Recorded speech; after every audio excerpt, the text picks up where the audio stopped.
आज से 4 साल पहले डब्ल्यूडब्ल्यू में कांड हुआ था और ये भाई रोमन रेंस का वो टाइम है जो मैं सही बता रहा हूँ, सबसे ज्यादा वाहियात रोमन रेंस का ये टाइम चल रहा था। एक तो मतलब बुकिंग तो छोड़ो, बुकिंग तो चलो ओवर पुश वाली चीज वो तो अलग चीज है, लेकिन बैरन कॉर्बिन के सामने जब उनको लेके आए थे और वो डॉग फूड डॉग वाली जो सारी चीज हुई थी, तो ये वीडियो अभी वायरल हो रही थी थोड़ी सी ऐसे ट्विटर पे। तो इस पर कॉर्बिन ने रिप्लाई भी किया और वो खुद कहते हैं कि इस चीज की वजह से सही में मुझे उल्टी आई थी, इसकी स्मेल बहुत ज्यादा बुरी थी। और ये काम ये बैरन कॉर्बिन, जिगलर और रोमन रेंस ने एक दूसरे के ऊपर लीपा पोती करके किया है, समझ रहे हो, जैसे जैसे हम होली खेलते हैं वैसा कुछ। तो अब इस टाइम को दोबारा से सब देखेंगे, पता नहीं क्या ही सोचेंगे। और स्पेशली रोमन रेंस जो अब बिल्कुल ऐसे बिल्कुल नेता की तरह रहता है, ट्रैवल चीफ की तरह, उसने ये दिन भी देखा है एक दिन। Okay, hello chatters, my name is Rohit and you are watching Wrestle chatter.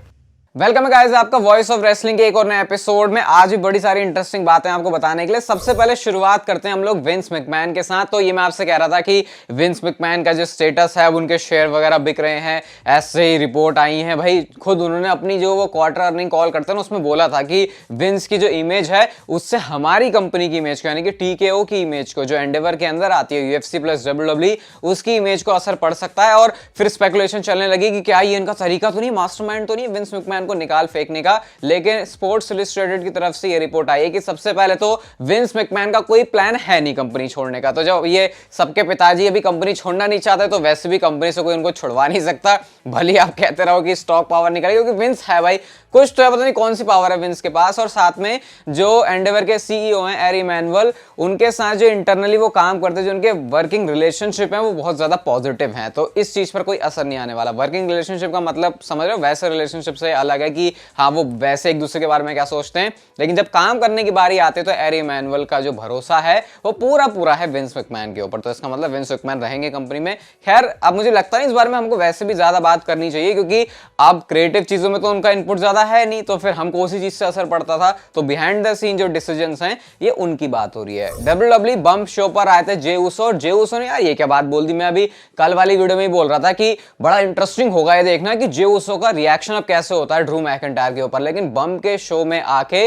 जे उसो ने तो माफी मांग ली। उन्होंने बोला भाई जो पास्ट में हो गया वो हो जाने दो, मैं जो कर रहा था वो मैं नहीं था, मुझे जो ऑर्डर्स दिए जा रहे थे मैं उसको फॉलो कर रहा था, मैंने तुमको वर्ल्ड चैंपियनशिप कॉस्ट करवाई है, हमने तुमको कई बार हराया भी है, मैं ऑर्डर्स को फॉलो कर रहा था, कोई बात नहीं, मैं तुमको प्रॉमिस करता हूं your heart will feel lighter, so I am saying it now, I am sorry Drew. ऐसा करके उन्होंने सीधा सीधा माफी मांग ली ड्रू मैकिंटायर से। अब ड्रू से माफी तो मांग लिया, लेकिन जितने हॉट हेड चल रहे हैं इस समय ड्रू मैकिंटायर, क्या आपको लगता है वो ये जो उन्होंने अपॉलॉजी करी है उसको एक्सेप्ट करने वाले हैं? इसके साथ साथ बम के शो पर वो आए थे तो उन्होंने सीएम पंक के बारे में भी कमेंट किया। उन्होंने बोला सीएम पंक एक सुपरस्टार है, उसके अराउंड जो भी कंट्रोवर्सी रही हो, कुछ भी बात है, सीएम पंक आ गया है, हम उसको वेलकम कर रहे हैं। और उन्होंने तो ये भी बोल दिया कि मैं तो चाहता हूं मेरी पहली फ्यूड ही जो है वो सीएम पंक की जो पहली फ्यूड है वो मेरे साथ हो जाए, तो मैं तो बिल्कुल ओपन हूं इस समय सीएम पंक के साथ वर्क करने के लिए। तो सारी पॉजिटिव बातें यहां पर जे उसो ने सीएम पंक के बारे में बोली है, जो कि बहुत अच्छी बात है। लेकिन अभी रिसेंटली एक नेगेटिव चीज हुई उनके साथ, और वो था उनका हीट वाला जो ट्रेडमार्क है वो उनको नहीं मिला, तो इसकी वजह से वो शो बोल भी नहीं पा रहे।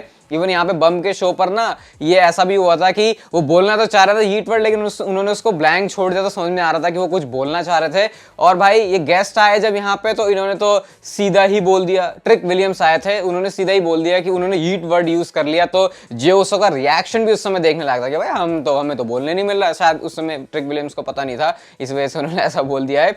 तो यहाँ पे मस्त बात यह है कि जे उसो के पास जो उनका हीट वर्ड है वो वापस आ सकता है। अबे कैसे होगा मैं आपको बताता हूं। इस समय जो डब्ल्यूडब्ल्यू के लॉयर्स हैं वो लगे हुए हैं हीट वर्ड को वापस लेके आने के लिए, और डब्ल्यूडब्ल्यू ने इवन अपनी वेबसाइट के ऊपर भी जो हीट वाली मर्च है ना उसको लिस्ट करके रखा हुआ है। वो आउट ऑफ स्टॉक चली गई, लेकिन स्टिल वो लिस्टेड है। तो इसका मतलब कि अभी कोशिशें, जद्दोजहद सब कुछ चल रही है, और अगर वो चीज पॉजिटिव वे में एंड होती है तो इसका मतलब जो हीट है वो फिर से वापस आ सकता है। नहीं तो डब्ल्यूडब्ल्यू को कुछ दूसरा सोचना पड़ेगा, जैसे क्या नो हीट नहीं, इसमें हीट वर्ड आ जाएगा, हीट की जगह नीट, पता नहीं क्या क्या कर सकते हैं, कुछ भी कर सकते हैं, बट अभी काम चल रहा है इसके ऊपर। और हीट वाली चीज तो रहनी चाहिए भाई। एक ही तो इतनी मस्त चीज लगी, बताओ यार, वैसे कुछ पसंद नहीं आता, जबरदस्ती का लगता सब कुछ, कैश फ्रेज एक इतना बिल्कुल क्या कहते हैं ऑर्गेनिक वे में निकल के आया, और पता नहीं कोई कौन बंदा लेके बैठा हुआ है उसे। अगर डब्ल्यूडब्ल्यू पैसे वगैरह फेंके तो डेफिनेटली ये ट्रेडमार्क उनको मिल भी सकता है, इसमें कोई शक है नहीं। डब्ल्यूडब्ल्यू इस समय कुछ चेंजेस करने जा रही है। अभी मैं आपको ऐसी बात बता रहा हूँ कि मैं क्या बता रहा हूँ मुझे खुद नहीं समझ में आ रहा, लेकिन ये रिपोर्ट है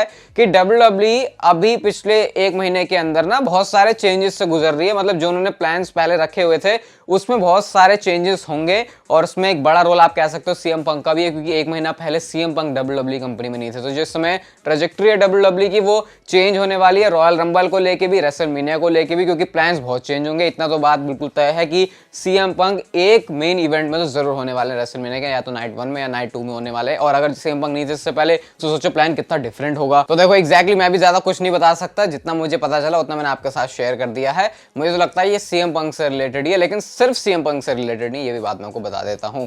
अगली स्टोरी डब्ल्यूडब्ल्यूई के हाउस शो या फिर लाइव इवेंट से रिलेटेड है। तो आपको पता होगा अगर आप लोग चैनल पर एक्टिव चैटर हो पैंडेमिक के टाइम से, उसके बाद से भी, तो पहले डब्ल्यूडब्ल्यूई के हाउस शो होते थे, पैंडेमिक का टाइम हो तो बिल्कुल खत्म हो गया और ऐसे पता चला कि अब शायद डब्ल्यूडब्ल्यूई हाउस शोज नहीं करवाएगी। लेकिन उसके बाद इतने सारे हाउस शोज अब दोबारा से होने लगे। मुझे तो इवन ये भी लग रहा है कि पैंडेमिक से पहले इतने हाउस शोज नहीं होते थे जितने अब होते हैं। और उसका एक रीजन है कि डब्ल्यूडब्ल्यूई की जो टिकट सेल्स हैं वो पहले से बहुत ज्यादा हो गई हैं अब इस टाइम पर।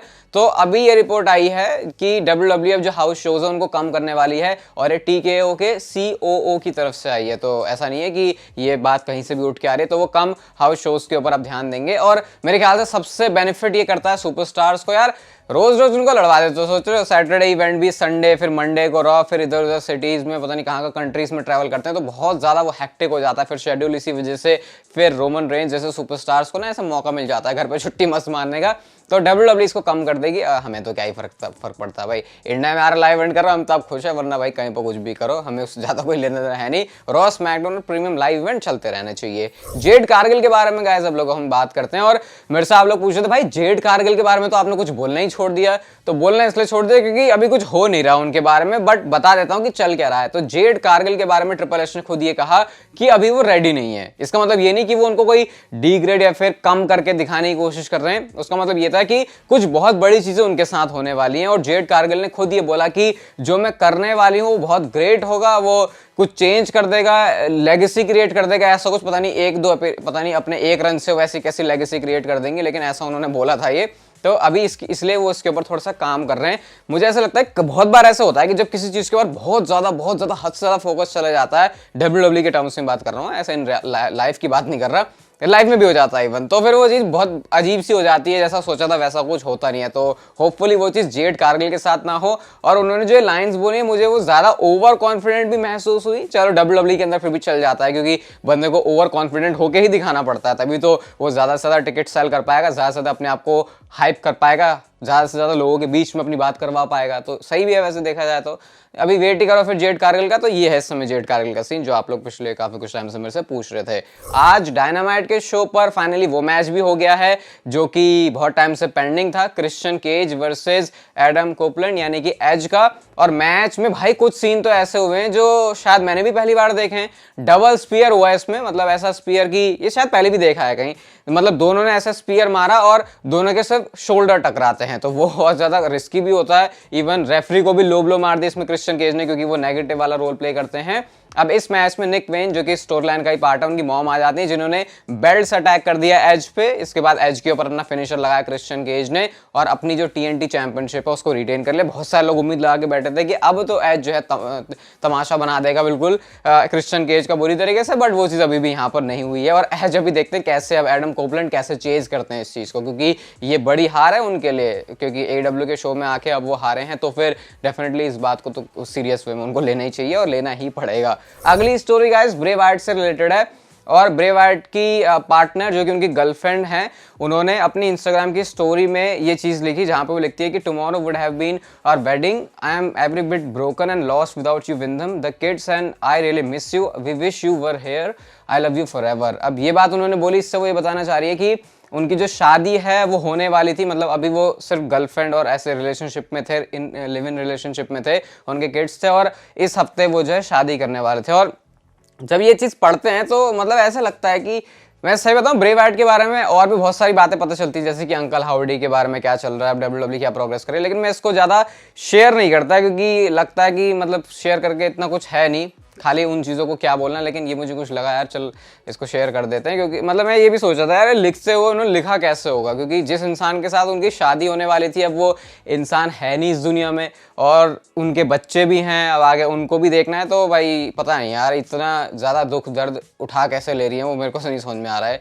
मेरे पास मतलब वर्ड्स भी नहीं है इसको बताने के लिए। अगली स्टोरी की तरफ गाइस हम लोग चलते हैं और रोमन रेंस रेसलमेनिया 40 में भी अगर अपनी चैंपियनशिप को रिटेन करने वाले हैं तो उसका क्या सीन होने वाला है, उसको थोड़ा सा बस्टेड ओपन रेडियो पॉडकास्ट में बुली रे ने एक्सप्लेन किया। वो ये कहते हैं कि जैसे रेसलमेनिया 39 में हुआ था ना Roman Reigns versus Cody Rhodes, तो कोडी रोड्स फैंस की जो आग थी वो कुछ टाइम तक ही थी, उसके बाद वो बुझ गई। लेकिन अगर रेसलमेनिया 40 में भी रोमन रेंस ने अपनी चैंपियनशिप को रिटेन कर लिया, अब वो पता नहीं किसके सामने करेंगे या फिर करने वाले हैं या फिर करेंगे या फिर करने वाले हैं, जो भी है पता नहीं क्या होगा, तो उस टाइम पे कुछ अलग ही सीन होगा और जो आउटरेज निकल के आएगा वो रेसलमेनिया 39 से बहुत बहुत बहुत ज्यादा होगा। और उसके पीछे एक बड़ा रीजन है कि रोमन रेंस का जो शेड्यूल है वो जैसे जैसे साल आगे बढ़ रहे हैं और भी ज्यादा लाइट होते जा रहा है, तो एक बहुत बड़ा रीजन है रोमन रेंस के अगेंस्ट जो लोग हैं बोलने का कि भाई ये बंदा शोज पर अपीयरेंस तो करता नहीं है, इसके पास क्या चैंपियनशिप है। तो ये बुली रे का कहना है और मैं भी अभी इस चीज को बोलते बोलते इमेजिन नहीं कर रहा था कि क्या माहौल होगा। रोमन रेंस ने रेसलमेनिया 40 में भी अपनी चैंपियनशिप को रिटेन कर लिया है, लगातार 3-4 साल हो गए उनके पास चैंपियनशिप रखी हुई है, कोई उनसे लेने वाला नहीं है। अनडिस्प्यूटेड डब्ल्यूडब्ल्यूई चैंपियनशिप का खिताब वो अपने पास लेकर चल रहे हैं, भाई नेक्स्ट लेवल चीज हो जाएगी ये तो पता नहीं। मतलब मैं एक तरह से चाहता भी हूँ हो, क्योंकि बवाल ऐसे कुछ ना कुछ कंट्रोवर्शियल होते रहना चाहिए, या तो कोई बिल्कुल डिजर्विंग बिल्कुल एक स्पॉट पे बंदा डब्ल्यूडब्ल्यूई तैयार कर ले तब तो वो चीज फिर देखी जा सकती है। बाकी इसका रोना तो रोना बिल्कुल जायज सी बात है कि रोमन रेंस आते क्यों नहीं है शो पर। खैर उसके लिए ज्यादा इंतजार करने की जरूरत नहीं, क्योंकि जो अगला वाला स्मैकडाउन का एपिसोड होगा वहां पर रोमन रेंस का रिटर्न ऑफिशियली अनाउंस है और रोमन रेंस वहां पर होंगे। आज की next and final story dean Ambrose एकेए John Moxley से रिलेटेड है। और अब तो मैं कह रहा हूं भाई, वैसे देखो मैं एडब्ल्यू के बारे में ज्यादा बात नहीं करता और एडब्ल्यू को ज्यादा फॉलो भी नहीं करता, कुछ कुछ चीजें आपको बता देता हूं, लेकिन जो कर रहे हैं मॉक्सली अब तक मैं कहता था चल एडब्ल्यू के हिसाब से उनका सही है, लेकिन अब मैं कह रहा हूं भाई तुम आ जाओ डब्ल्यूडब्ल्यू, अब आ जाओ, अब देर मत करो। वैसे तो उनका आने का टाइम है भी बहुत सारा। आज डायनामाइट के शो पर जो डीन एम्ब्रोस ने मर्च पहनी है, यहाँ पे अगर आप उसका कैप्शन पढ़ोगे तो लिखा है एफ द हार्ड कैम। अब इसका मैं आपको पहले मतलब एक्सप्लेन करता हूँ। हार्ड कैम वो डब्ल्यूडब्ल्यूई या फिर रेसलिंग शो में वो कैमरा एंगल होता है जो कि ऐसे रखा होता है और फिर उसके बाद मतलब है नहीं मेन जो कैमरा होता है जहां से हम पूरा रेसलिंग शो देखते हैं, जो क्राउड में कहीं पीछे रखा होता है और सुपरस्टार्स में देख के प्रोमो कट करता है, जैसे ये हार्ड कैम हो गया आप लोगों के लिए मेन कैमरा। लेकिन डब्ल्यूडब्ल्यूई तो बहुत सारे कैमरा होते हैं, तो वो जो मेन कैमरा होता है वहां पे ना सारे के सारे जब अटेंडेंस भी कम होती है तो सारे की सारी ऑडियंस बैठाई जाती है। ये काम अभी एडब्ल्यू कर रही है, लेकिन पहले डब्ल्यूडब्ल्यू भी करती थी। जो काम एडब्ल्यू जो कांड या फिर जो उल्टी सीधी हरकतें एडब्ल्यू कर रही है ना, वो डब्ल्यूडब्ल्यू पहले ही करके छोड़ चुकी है। तो हर किसी की जो इज्जत है कहीं ना कहीं उस पर दाग पहले ही लग चुके हैं। एडब्ल्यू लगा रही, डब्ल्यूडब्ल्यू पहले से लगाती हुई आ रही, जो भी सारे काम है उल्टे सीधे करते रहते हैं ये। तो उसी बात को रेफर करते हुए जॉन मॉक्सली ने, क्योंकि लोग कह रहे थे भाई हार्ड कैम में सारे लोग बैठ रहे हैं, अटेंडेंस तो होती नहीं है, तो वो अपनी टी शर्ट अपनी इस पे लिख के आ गए एफ द हार्ड कैम। और इसके बाद अब लोगों ने और भी ट्रोल करना शुरू कर दिया कि भाई कैसा बंदा है, एक तो सही बात बोल रहे हैं कि भाई अटेंडेंस नहीं आती, तो जो इसके लिए एम्बैरेसमेंट वाली चीज होनी चाहिए, इसकी कंपनी के लिए जो एम्बैरेसमेंट वाली चीज है उसको बिल्कुल फ्लॉन्ट करके बंदा लिखवा के आ रहा है। तो इसमें पता नहीं ये क्या कूल डूड अपने आप को समझ रहा है। तो बहुत ज्यादा नेगेटिविटी है इस समय जॉन मॉक्सली के अराउंड, और ये मुझे देखा नहीं जा रहा भाई सही बताऊं तो। और मुझे ये भी लगता है कि यार हो गया ना, कर लिए 2-2.5 मैचेस जो भी तुमको करने थे, वो खून वाले या फिर जैसे भी है, जो तुमको बिल्कुल हार्ड कोर वाली रेसलिंग करनी होती है, ठीक है अब आ जाओ। अब डब्ल्यूडब्ल्यूई वाले फैंस भी तुम्हारा वेट कर रहे हैं। तो मेरे को तो अजीब लग रहा है भाई अभी डीन एम्ब्रोस को देख के, अब इनको आ जाना चाहिए, यही मैं इसके बारे में बोलूंगा। आप अपना क्या ओपिनियन है वो शेयर कर सकते हो कमेंट में। ये वीडियो गाइस अगर आपको अच्छी लगी तो उसे लाइक शेयर और नोटिफिकेशन बेल को ऑन कर दो, और तब तक आप जिंदगी के मजे लो, वरना पता है ना जिंदगी आपसे मुझे ले लेगी।